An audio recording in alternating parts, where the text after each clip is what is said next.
Assalamualaikum warahmatullahi wabarakatuh. Waalaikumsalam warahmatullahi wabarakatuh. Selamat pagi semuanya. Pagi. Pagi pun. Ya pun. Hadir semuanya ya. Hadir. Sebelum kita memulai perkuliahan hari ini, saya mohon bantuan dari ketua kelas untuk memimpin doa teman-temannya. Ketua kelasnya di sini siapa? Ketika. Tolong dibantu ya. Baik teman-teman semuanya, sebelum kita memulai pembelajaran pada pagi hari ini, marilah kita berdoa menurut agama dan kepercayaan masing-masing. Berdoa mulai.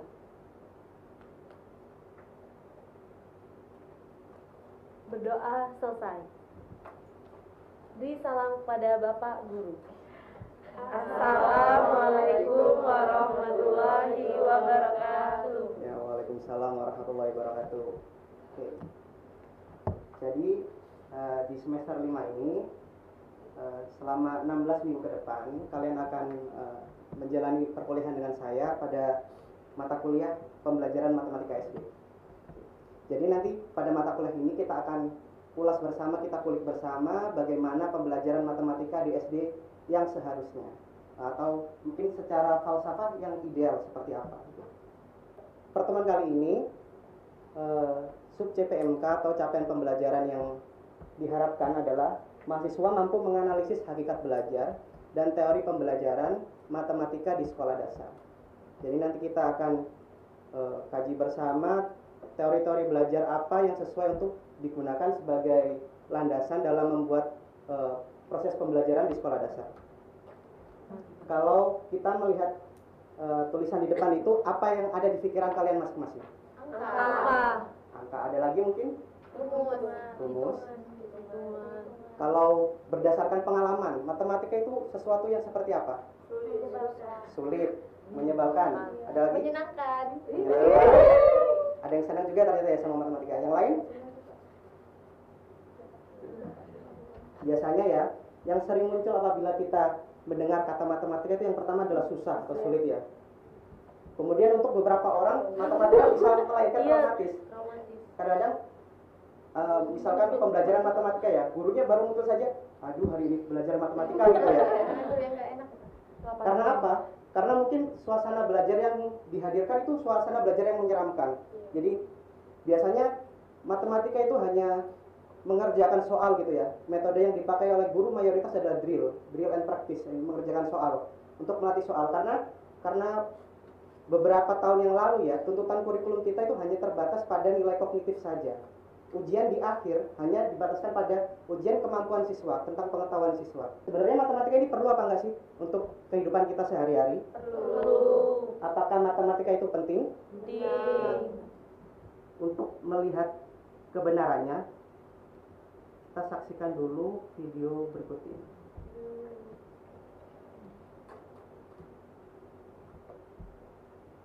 Katanya matematika itu pelajaran susah yang belajarnya cuma ngitung dan ngapalin rumus-rumus aja. Kalau dari SD sampai sekarang kita masih mikir kayak gitu, artinya selama ini kita udah salah besar. Ya, kita udah salah melihatnya. Itulah yang bikin matematika di sekolah seolah berubah jadi monster menyeramkan. Maksa kita ngitung angka-angka atau nyari X yang hilang entah kemana. Ini semua yang bikin kita tersiksa setiap kali belajar matematika. Padahal sebenarnya matematika jauh lebih dari itu. Maka sekarang waktunya kita mengenal lebih jauh sosok sang monster yang sebenarnya. Sosok yang aslinya nggak serem tapi justru indah, tapi tersembunyi di sekeliling kita. Karena dengan mengenal bidang pelajaran ini, artinya kita mengenal bahasa untuk mempelajari alam semesta dan isi, menelusuri jejak-jejak rahasia dunia yang tersebar di mana-mana. Dan itu semua hanya akan terjadi jika kita menganggapnya lebih dari hitung-hitungan dan rumus mata. Bersiaplah memecahkan misteri dunia lewat matematika.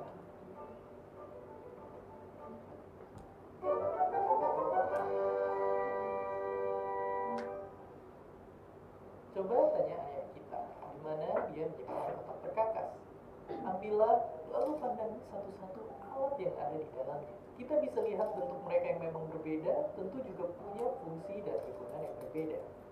Ada yang sederhana, tapi ada juga yang sangat canggih dan mampu mengangkat benda berkali-kali lipat beratnya. Disadari atau enggak, kotak itu adalah matematika. Ya, Matematika itu ibarat kotak perkakas berisi 1000 alat yang punya jutaan kegunaan. Alat-alat inilah yang para peneliti di bidang apapun pakai untuk menyelesaikan masalah yang kita hadapi di dunia. Dari yang paling kecil sekalipun sampai masalah raksasa super rumit. Kalau belum kebayang, coba ambil kunci yang satu ini. Ia bisa membuka baut di bagian sepedamu yang rusak, di truk, atau bahkan mengencangkan baut yang sama untuk bikin bagian-bagian rumah jadi kokoh. Kalau dalam matematika, ambil contoh angka ini. Angka atau istilahnya konstanta matematika yang terkenal banget. Inilah pi, perbandingan antara keliling sebuah lingkaran dengan diameternya. Gara-gara pi ini, kita bisa tahu berapa luas pizza atau bahkan berapa besarnya dunia sekalipun. Karena percaya atau enggak, seberapa besar lingkarannya, angkanya bakal tetap sama. Dan itu bikin kita bisa bikin dan mengukur lingkaran-lingkaran lainnya dalam hidup kita dengan pakai angka ini dalam perhitungannya. Begitulah matematika secara sederhana. Ia adalah bahasa universal yang maknanya bisa dipahami dan disepakati oleh semua orang di dunia. Bahasa canggih yang disusun oleh logika sehingga menjadikannya sebagai alat yang bisa kita gunain untuk mecahin hampir seluruh masalah yang kita punya dari dulu, sekarang, bahkan di masa depan. Nah, sebelum kita lanjutkan, ada yang sudah pernah menonton video ini? Belum. Jadi kalau misalkan dari video ini, apa yang dapat kita ambil? Sebenarnya Siapa? Tiffany? ya, sebenarnya matematika tidak sesulit itu karena kita pun dalam kehidupan sehari-hari itu ada gitu menggunakan itu. Ya, karena dalam sehari-hari kita juga menggunakan matematika itu sendiri ya. Ada lagi mungkin? Ada lagi? Berarti menurut kalian matematika itu penting apa enggak? Penting. Penting ya. Karena mau tidak mau dalam keseharian kita akan bersentuhan secara langsung dengan matematika itu sendiri. Dan ada yang menangkap nggak? Tadi di salah satu bagian video juga dijelaskan bahwa matematika itu sebagai bahasa universal. Jadi matematika yang kita pelajari di sini di Indonesia, di Jepang, di Amerika, dimanapun itu adalah tetap karena itu sudah disepakati secara universal. Jadi bahasa yang dipakai oleh dunia internasional matematika itu sendiri ya. Kita lanjutkan. Richard Feynman pun bilang, mustahil untuk memahami dan menjelaskan keindahan dunia ini tanpa memahami matematika. Nah, bahkan di sini Richard Feynman juga mengatakan bahwa untuk melihat keindahan dunia ini, salah satu tools yang dibutuhkan adalah matematika itu sendiri. Oke. Begitu pentingnya matematika. Mungkin artinya kita lah yang mesti mulai mengubah cara pandang terhadap matematika. Pertama, dimulai dengan gak nganggep lagi matematika cuma sekedar ngitung-ngitung dan hafal rumus aja. Kedua, kita mesti tahu kalau matematika itu bahasa yang punya aturan-aturan jelas, maka biar paham cara pakainya, kita mesti kuasai dulu konsep-konsep besar. Baru dengan gitu, senjata kita akan lengkap dan siap melakukan masalah sebesar apapun nanti. Karena kedepannya senjata matematika itu emang semakin banyak dibutuhin. Banyak yang nganggep kalau belajar matematika itu nggak ada gunanya. Itu mungkin aja benar kalau kita belajar bidang yang itu aja. Tapi mungkin yang penting bukan mau kerja jadi apa kalau belajar matematika, tapi pekerjaan apa yang butuh kemampuan matematika nantinya. Biar gampang, bayangin ini kayak nyiapin bekal untuk pergi ke hutan yang gelap. Kita nggak tahu makhluk seperti apa yang kita hadapi di depan, makanya mesti nyiapin bekal yang cukup untuk siap hadapin apapun. Dan percayalah, matematika bakal jadi bahan baku yang bakal dibutuhin untuk bikin senjata apapun nanti. Sama kayak analogi di awal, jadi ahli matematika itu jadi orang yang bikin alatnya. Alat yang bakal dipakai oleh kita, manusia, untuk menyelesaikan masalah dan mengerti tentang dunia. Sekarang, lihat keluar jendela. Bayangin gini, kalau seandainya aja matematika nggak pernah kita temukan, semua itu rubuh begitu aja. Ya, karena semua itu dibangun oleh matematika. Tanpanya, ilmu-ilmu yang ada kayak fisika, kimia, biologi, bahkan sejarah mungkin gak akan pernah berkembang semaju sekarang. Pada akhirnya, ketakutan yang masih ada sampai awal video tadi, semoga bisa hilang. Sekarang kita tahu kalau matematika itu ada di mana-mana. Matematika lah yang bikin manusia bisa mencatat, menghitung, dan mengukur hal apapun. Karena kita tidak akan pernah memahami sesuatu apabila tidak mengukurnya.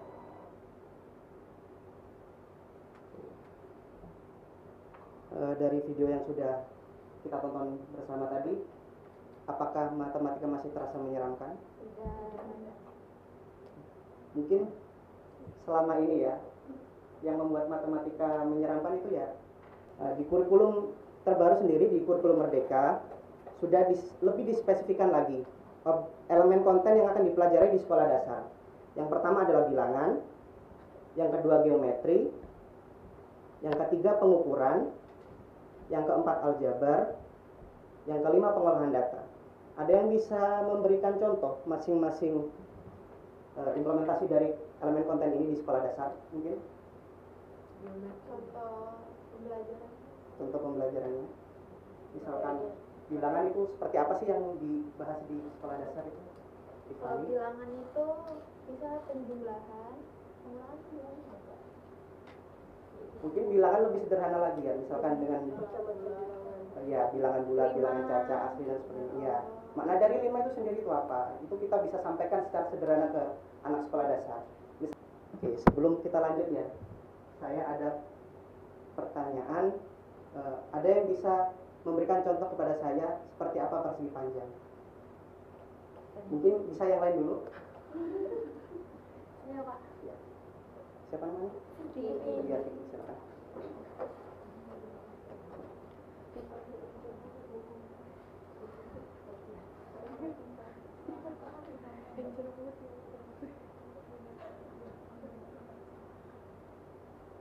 Itu apa? Nah, silakan tunjukkan ke saya yang mana yang persegi panjang. Ininya saja persegi panjang. Semuanya itu yang mana maksudnya? Tinggi. Panjang lebar. Panjang lebar, tinggi lebar, tidak jadi sebuah masalah ya. Yang ingin saya gali di sini itu pengetahuan konsep kalian. Kan kalian sebentar lagi mau jadi guru ya. Mungkin semuanya sependapat dengan Vicky. Apa ada yang punya pendapat lain? Sebenarnya persegi panjang itu yang mana? Bentuknya. Persegi panjang.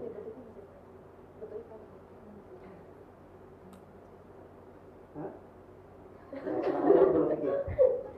Jadi biasanya orang-orang itu pemahamannya persegi panjang itu ya semua ini, keseluruhan bidang ini ya. Padahal persegi panjang itu kurva tertutup yang mempunyai 4 sudut siku-siku, sesederhana itu. Ada yang tahu kurva tertutup? Jadi saat kita mulai di titik ini ya,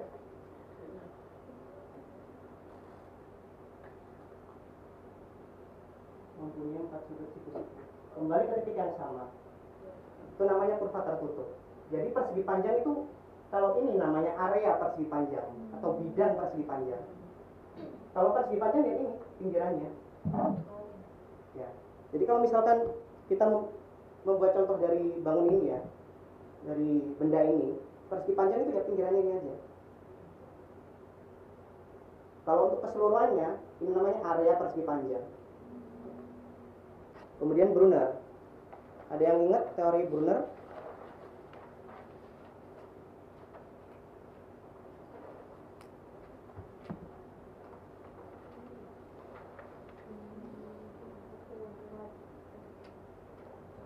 Silakan. Kalau salah nggak apa-apa, kita di sini sama-sama belajar ya, kita diskusi. Belum tentu saya yang lebih tahu daripada kalian.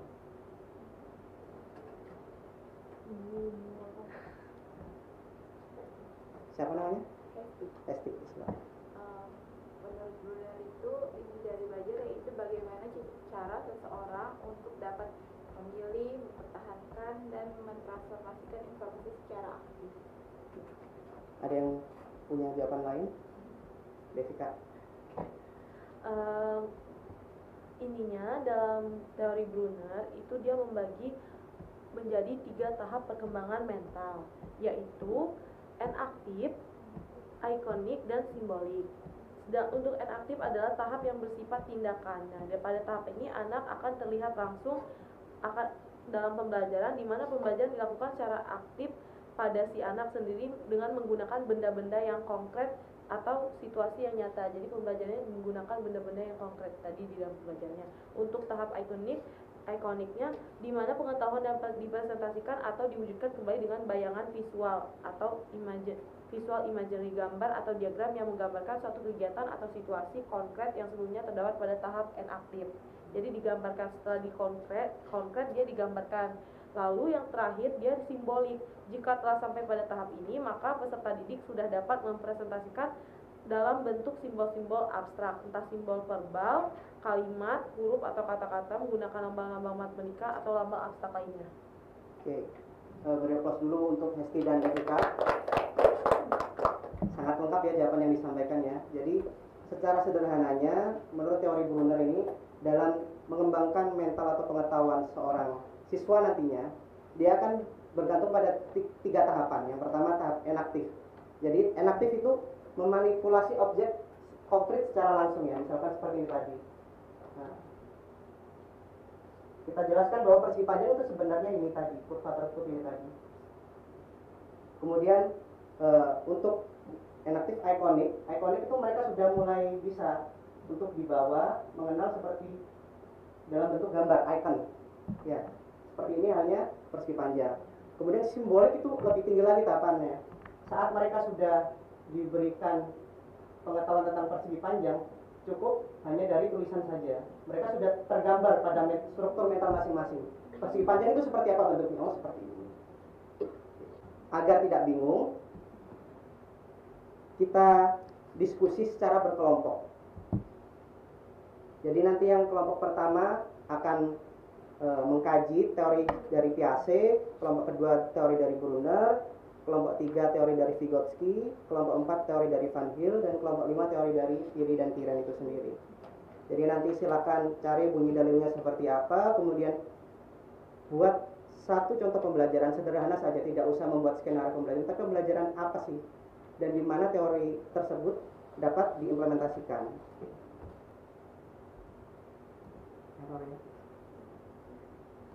Ulang aja, yang pertama dialektika. Atau untuk menghemat waktu biar nggak geser juga ya, dari urut dari sini aja. Kelompok 1 berarti Devika dan Tania, kelompok 2 Hesti dan Tina, kelompok 3 Awa dan Cima, kelompok 4 Prisil dan Vicky, kelompok 5 Ayan dan Ditanya. Silakan berdiskusi, waktunya 15 menit. Di kertas biasa aja, di baliknya itu aja dari koran. Kalau misalkan sudah ada, jadi garis bawahin atau apa, dikasih tanda yang penting aja.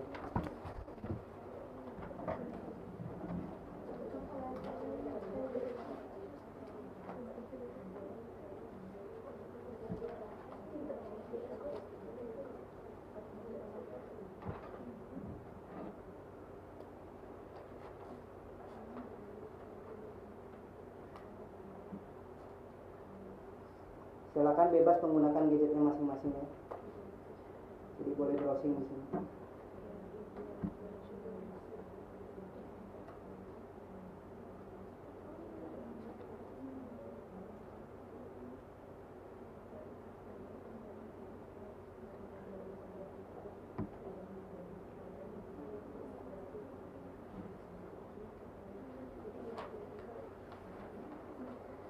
Ada masalah?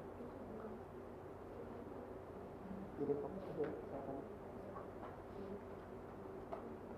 Oke, selain yang tadi ya, ada perkembangan kognitifnya juga ada itu yang perlu digarisbawahi. Ada 3 proses seseorang dalam menemukan suatu pemahaman. Ada asosiasi, humanisasi, itu juga psikologi.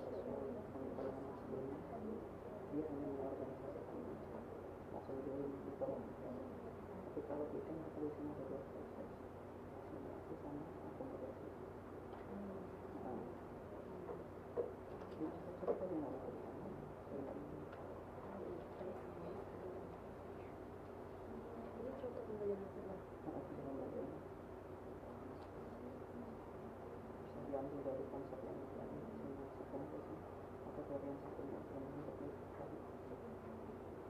Jadi misalkan karena mereka belajarnya konkret ya, jadi seperti apa siswa SD kalau mereka belajar konkret, butuh contoh contoh dulu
Gong-gong ini bisa di apa ya, buat suatu media yang bisa dibongkar, diwujudkan jadi jari-jari.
Dihadirkan benda yang akan dipelajari atau sesuatu yang akan dipelajari.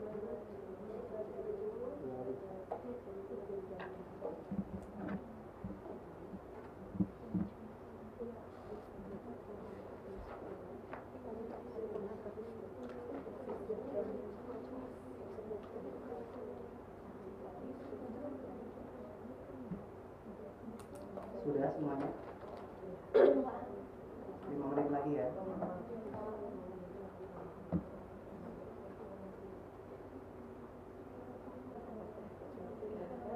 Sudah. Nomor 1 siapa yang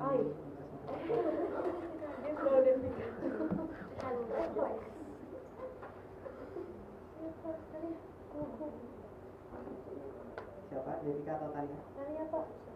Tanya. Yuk. Lu ngomong lain dulu aja Pak. Ngomong lain dulu aja Pak. Ada yang lebih siap mungkin? Siap aja Pak. Ngomong Pak. Ya, kelompok 4 dulu. Kelompok 4 dulu. Siapa? Vicky atau Rizky?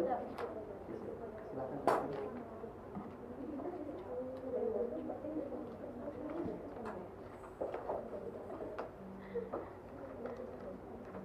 Sebelumnya, selamat siang teman-teman semua. Ya. Di sini saya Priscilia, perwakilan dari kelompok 4, akan menjelaskan tentang teori Van Hill.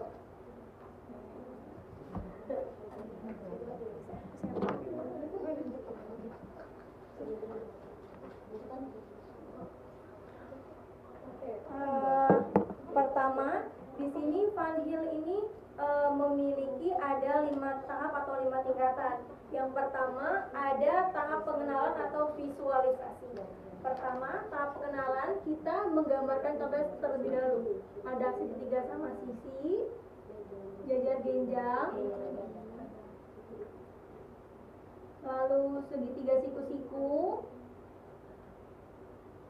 lalu lingkaran, dan juga segitiga sama kaki. Nah, lalu setelah tahap pengenalan sudah dilakukan, ini segitiga, jajar genjang, siku-siku, lingkaran, dan sama kaki. Lalu pada tahap kedua ada analisis. Di sini analisisnya pada hari ini kita akan mengajarkan tentang segitiga. Jadi segitiga ini pertama yang perlu kita ketahui ada segitiga ini memiliki ciri-ciri. Yang pertama memiliki 3 sisi dan 3 simpul. simpul nih 1, 2, dan 3, dan sisi 1, 2, dan 3. Lalu yang ketiga ada tahap abstraksi. Jadi pada abstraksi ini siswa dapat membedakan mana yang segitiga, mana yang bukan. Setelah tadi di tahap yang kedua sudah dijelaskan ciri-cirinya, segitiga itu memiliki 3 sisi, jadi dapat membedakan antara segitiga dan bangun datar yang lain. Lalu yang keempat ada tahap deduksi, yaitu mengenal macam-macam dari beberapa bangun datar seperti ini, segitiga, jajar genjang, segitiga, dan lingkaran. Lalu yang kelima, tahap ini dianggap peserta didik dapat melakukan penalar atau membedakan mana segitiga dan mana jajar genjang. Seperti itu. Sekian dari kelompok 4. Ini pas dulu buat hasil. Siapnya? 5. Kelompok 5.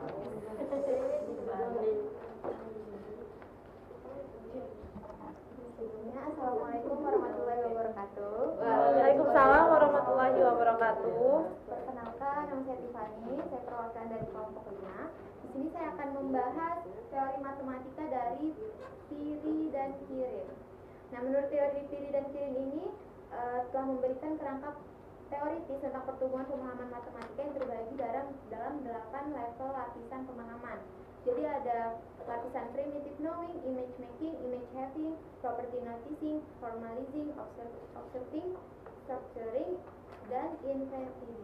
Tapi dalam sekolah dasar itu dia cuma mencapai lapisan formalizing. Baik, saya di sini saya akan menjelaskan materi mengenai luas permukaan bangun datar. Tahap level yang pertama itu ada primitive knowing.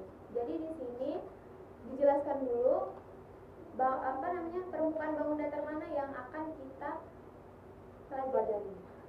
Di sini saya akan menjelaskan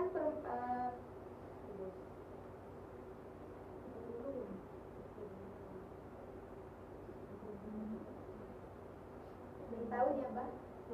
Kubus. Kubus itu apa? Bangun ruang. Ya, bangun ruang. Tadi saya salah, maaf. Nah, jadi kubus ini adalah salah satu bangun ruang.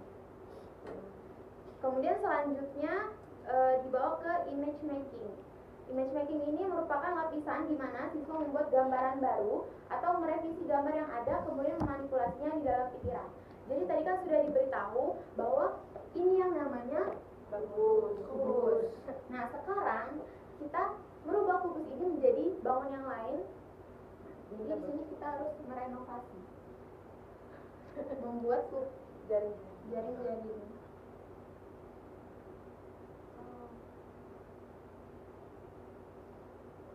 Nah, setelah membuat jaring-jaring ini, ada tahu nggak ini bentuk apa? Ini jadi dia ini terbagi menjadi 6 persegi. 6 persegi. Kemudian selanjutnya lapisan property noticing merupakan lapisan di mana siswa mengidentifikasi perbedaan atau hubungan dari gambaran konsep yang sudah dikonstruksi pada lapisan sebelumnya. Jadi dari pertama kita mengerti ini adalah kubus, kemudian dirubah menjadi jaring-jaring menjadi 6 persegi. Selanjutnya lapisan formalizing. Lapisan formalizing ini gambaran konsep tersebut kemudian digenerasikan menjadi metode maupun aturan sebagai bentuk pengembangan ide-ide matematika formal. Jadi bagaimana sih tadi kan kita mau menghitung luas bangun ruang. Karena ini sudah dibagi menjadi 6 persegi, jadi kita cara menghitung luas bangun ruang itu 6 dikali luas persegi dikali isi. Dulu.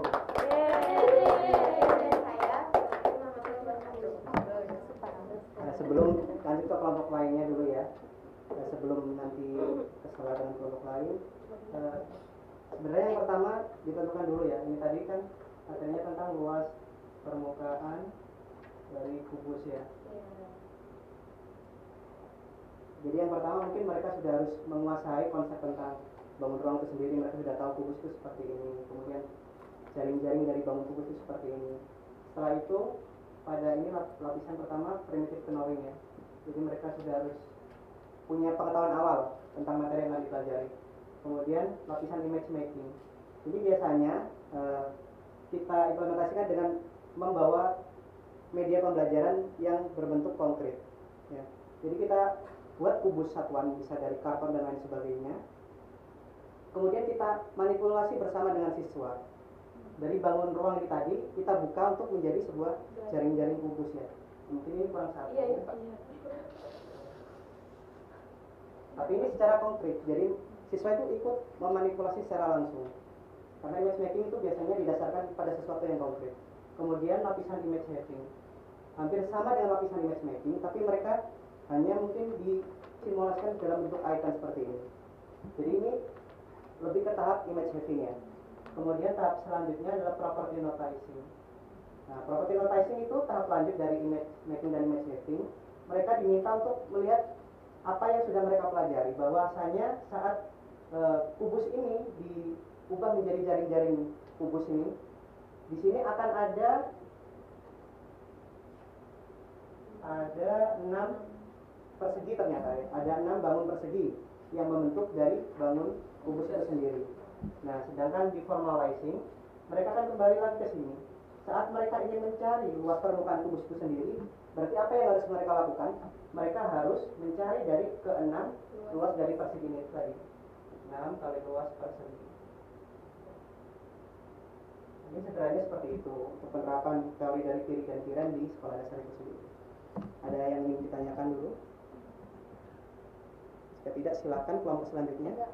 Kelompok 3. Siapa? Awal. Ini betul. Fasabila.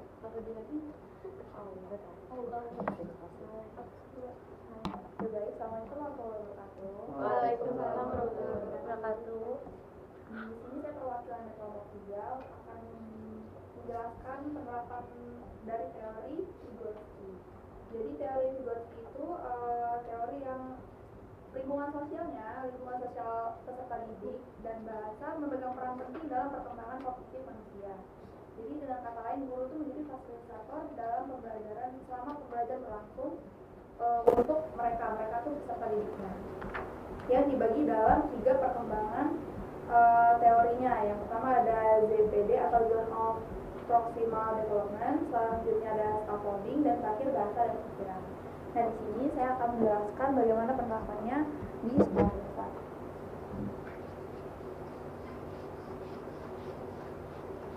Oke, apa ya? Iya.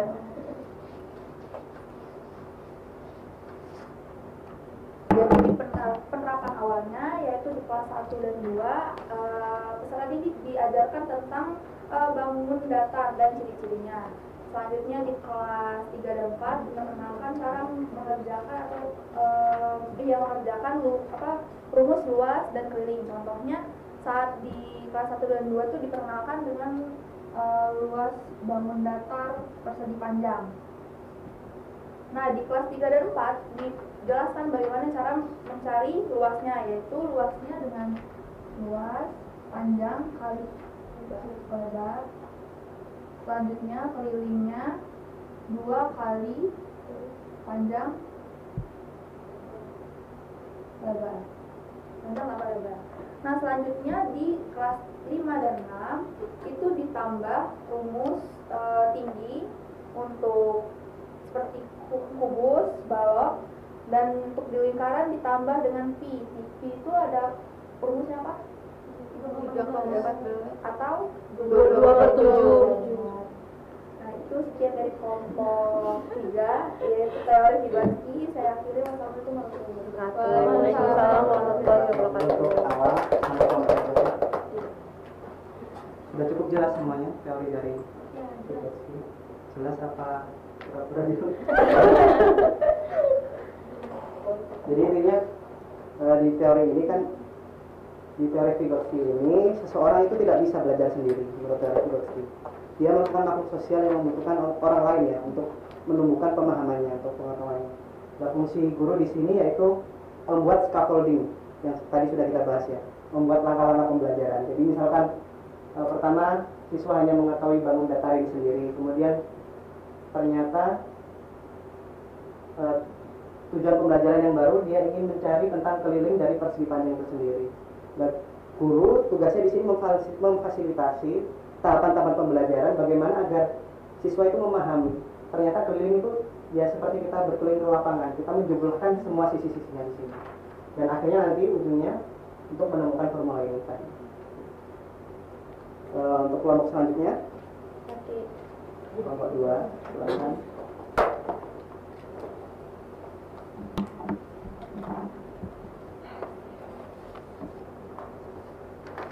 Assalamualaikum warahmatullahi wabarakatuh. Waalaikumsalam warahmatullahi wabarakatuh.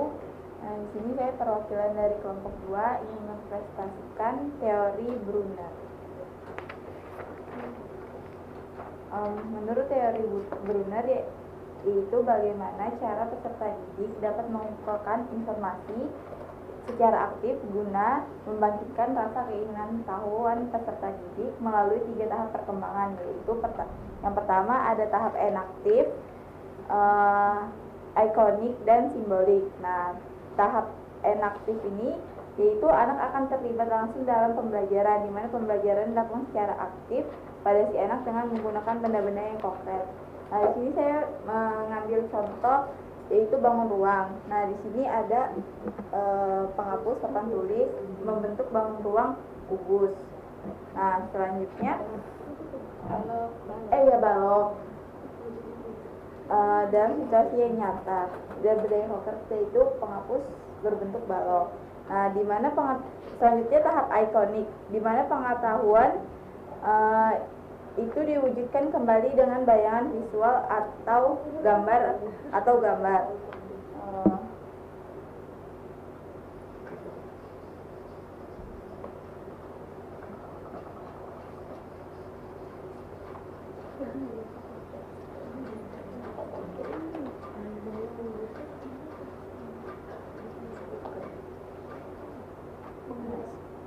Sini pendidik akan menggambarkan sebuah gambar balok di pensil.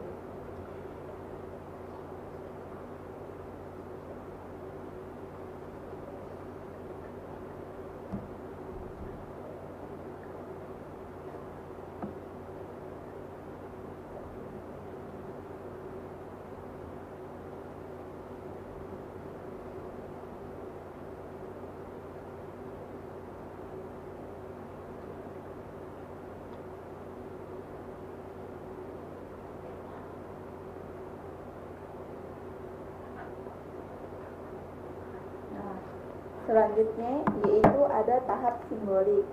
Nah, jika telah sampai pada tahap ini, maka siswa sudah dapat mempresentasikan bentuk atau simbol-simbol yang abstrak, entah simbol verbal yaitu misalnya huruf dengan kata-kata atau kalimat. Nah, dari gambar ini siswa tuh bisa menentukan mana yang dinamakan sudut, titik sudut, dan sisi, dan dituliskan dengan huruf atau kata-kata. Nah, di sini kan berarti siswa sudah, kalau ada gambarnya sudah dibuat dalam buku, dia bisa mengetahui mana yang namanya sisi, titik sudut, dan rusuk. Ini misalkan di sini rusuk segi panjang itu berarti ada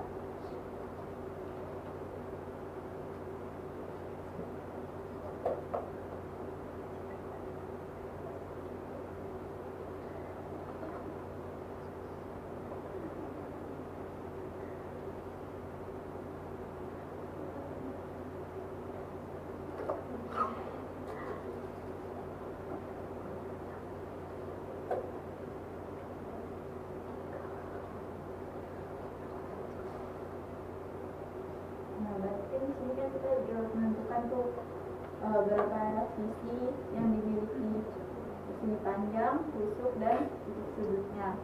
Sisinya berarti ada 6,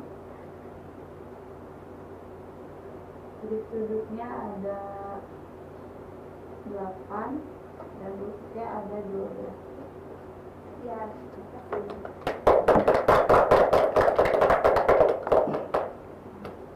Oke, sebelum kita lanjutkan ya, mungkin termasuk sangat visioner ya dari kelompok 2. Sebenarnya teori dari Brunner itu sederhana sekali ya, karena tadi awalnya fokusnya dari mengenalkan enaktif ya, balok, cukup balok itu aja, tidak perlu sedetail ini.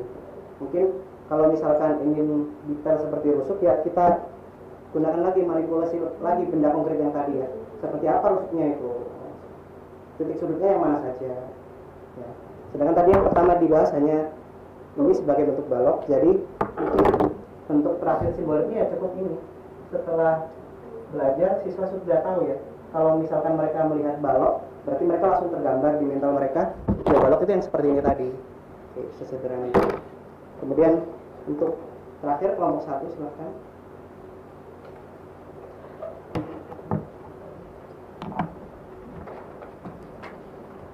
Assalamualaikum warahmatullahi wabarakatuh. Waalaikumsalam warahmatullahi wabarakatuh. Saya dari Ibu Italia, perwakilan dari kelompok 1, yaitu mengenai teori belajar menurut Jean Piaget. Menurut Jean Piaget, dasar belajar adalah aktivitas anak ketika berinteraksi dengan lingkungan sosial dan fisik.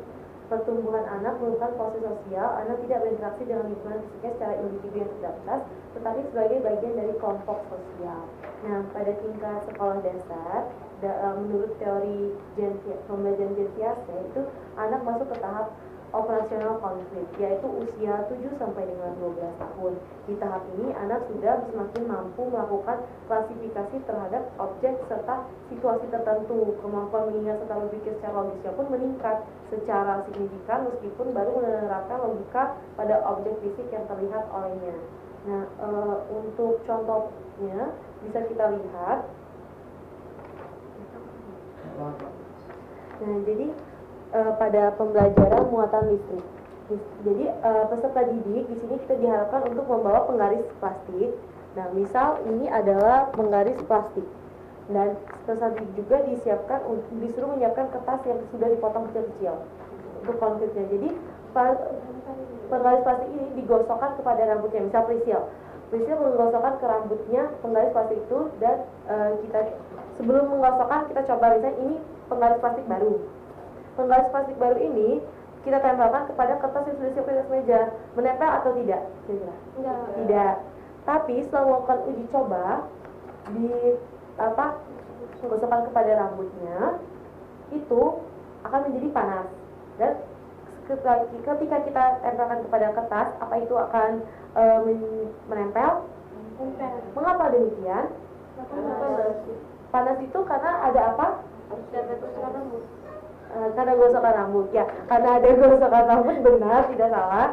Nah, itu dikarenakan pada saat penggesekan antara si penggaris dan rambut tadi digesek lurus dan listriknya, hingga akhirnya si penggaris tadi mendapatkan muatan listrik yang ketika ditempelkan kepada kertas dia menjadi ikut terangkat. Jadi di situ dapat kita simpulkan bahwanya ada muatan listrik yang dihasilkan oleh penggosokan penggaris listrik terhadap rambut yang kita tempelkan kepada kertas.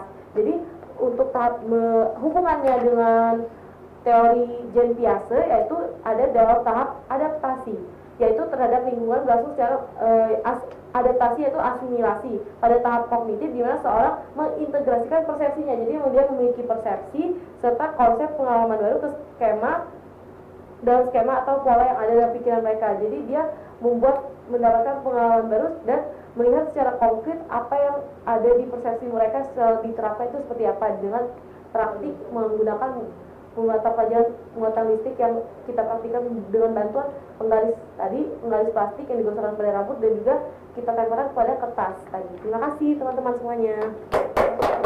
Untuk etika dan kelompok 1. Apa ya, Pak?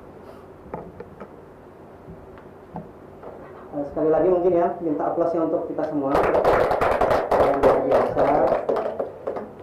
Sebagai bentuk refleksi dari pembelajaran hari ini, silahkan dibuka quizzes.com, kemudian join dengan kode 476205. Oke, udah 10. Jadi nanti di sini ada 14 pertanyaan, masing-masing pertanyaan waktunya 30 detik ya. Sudah siap? Bismillahirrahmanirrahim. Silakan.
Tania.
Dua orang lagi ya, Salsabila. Dua orang lagi. Salsabila dan Ikan.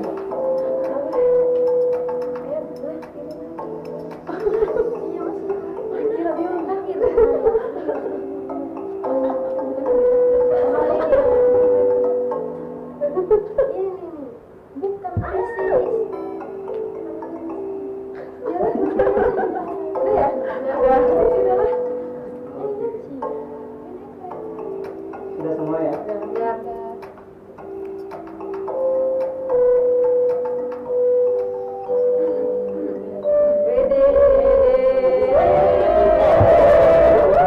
Pertama, kedua Jessica. Ketiga tadi siapa? Hesti.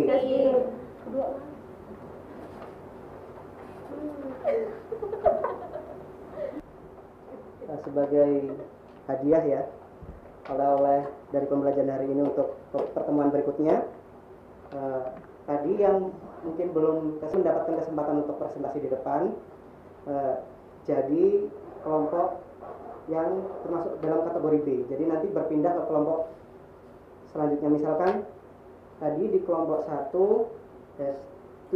Devika dan Tania. Jadi Tania nanti bergeser ke kelompok 2. Devikanya tetap. Seperti itu, seterusnya seperti ini. Nanti tugasnya yaitu untuk mencari persamaan dan perbedaan dari kedua teori belajar yang sudah dipelajari sebelumnya. Misalkan Tania tadi dari kelompok Piaget, dia akan bergeser ke kelompok 2, ke kelompok Brunner. Jadi nanti tugas dari Tania dan kelompoknya akan mencari persamaan dan perbedaan dari teori Piaget dan teori Brunner itu sendiri.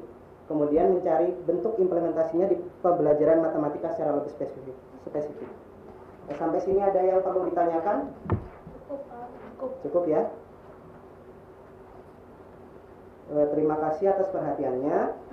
Mohon maaf apabila ada kesalahan. Jika mungkin nanti ada pertanyaan lagi terkait dengan tugas atau tentang pembelajaran matematika secara keseluruhan, silahkan hubungin saya via email ya, yang ada di depan layar.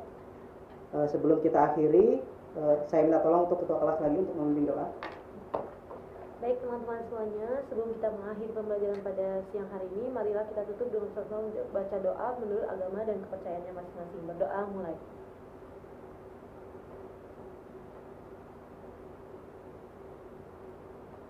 Berdoa selesai. Beri salam kepada Pak Guru. Assalamualaikum warahmatullahi wabarakatuh. Waalaikumsalam warahmatullahi wabarakatuh. Terima kasih.